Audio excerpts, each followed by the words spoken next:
Good morning. Welcome to this second day of GIEQs Courses.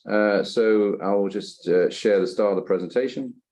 We've got a fantastic day for you today, a novel concept, I think, in polypectomy, and that is a polypectomy trainers course. You will be familiar probably with the concept of training the colonoscopy trainers, but this is something new, exciting. We're very excited about it, and I hope by the end of it that you will be. If you're watching live, perfect, interact, get on the Zoom. I think it's the best way to interact, actually. You can watch it just sitting back on the website. Some people choose to do that. But if you want to, jump on the Zoom, and then you can interact with us via the chat. We got about 8 hours of content for you today, 4 live cases, and it's focused on the trainer's aspect of polypectomy.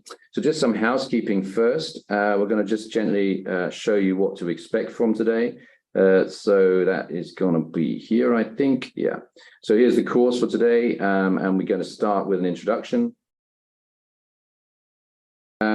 With us today from the UK, you have John Anderson and Roland Valori.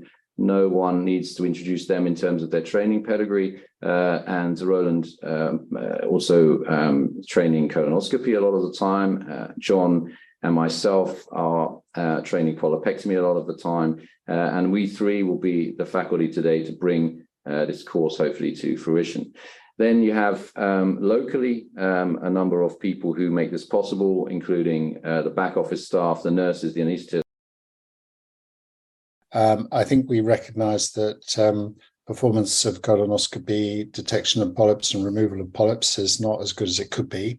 And really this course is all about how we do that better, particularly how we train better.